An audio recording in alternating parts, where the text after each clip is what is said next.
हमको बताइए व्यास जी को मोह कैसे हो गया। तस्य पुत्रो महायोगी। जीव को संतान से मोह होता है सबसे पहले। सुखदेव जी महाराज तो महायोगी थे।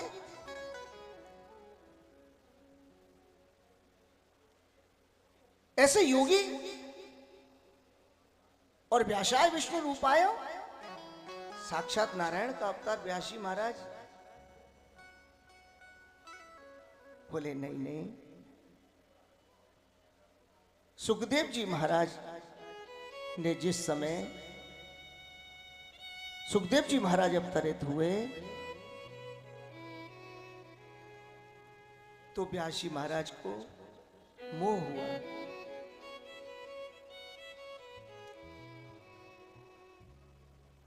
और व्यास जी महाराज सुखदेव जी के लिए ब्रह आतुर हो गए। पुत्र पुत्र कह करके ब्रह का तर आजो हाजो।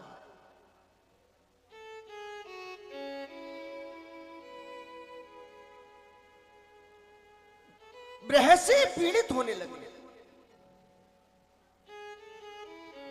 उनके ब्रह की पीड़ा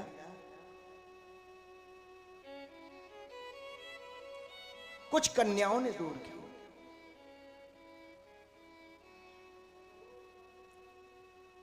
बताया, बोले व्यास जी महाराज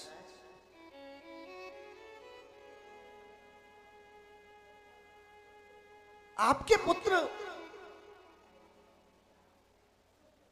पुत्र सांसारिक नहीं है। हम स्नान कर रही थी तो हमने आपको देख करके वस्त्र इसलिए पहने कि आप स्त्री पुरुष का भान जानते हो। सुखदेव जी स्त्री है, पुरुष है, वृद्ध है, युवा है, इसको नहीं जानते।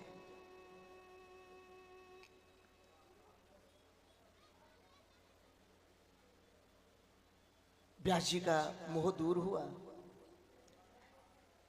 लेकिन व्यास जी महाराज उस थोड़े से मोह से दूषित हो गए। हृदय में भगवान का दर्शन नहीं हो रहा था। जब भगवान का हृदय में दर्शन नहीं हो रहा था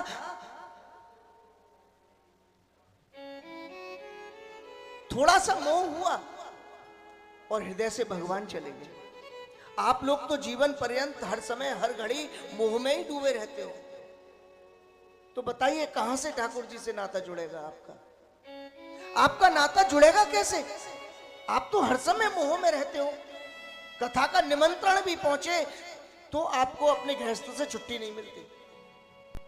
बच्चों के पेपर चल रहे हैं, गुरुजी कैसे आए?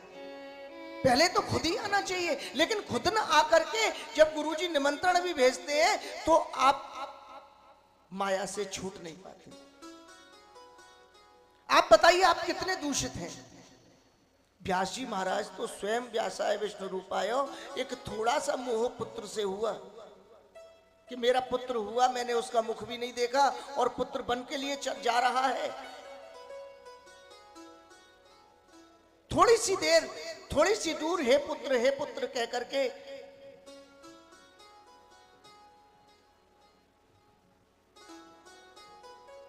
द्वैपायनो ब्रह कातर आजो हावो पुत्रेति तन्मयतया तरवो विनेदोष।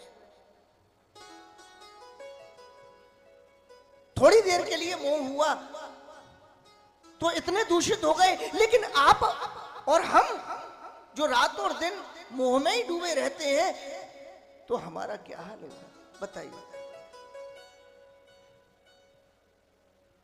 एक बूंद विष की बहुत होती है, तुम तो विष के कुएं में पड़े हुए हो। गृहस्थ विष का कुआं है, तुम लोग विष के कुएं में पड़े हुए हो।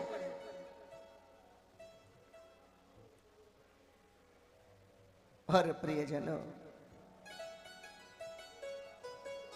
उसी समय नारद जी को प्रेरणा हुई, नारद जी का आगमन हुआ।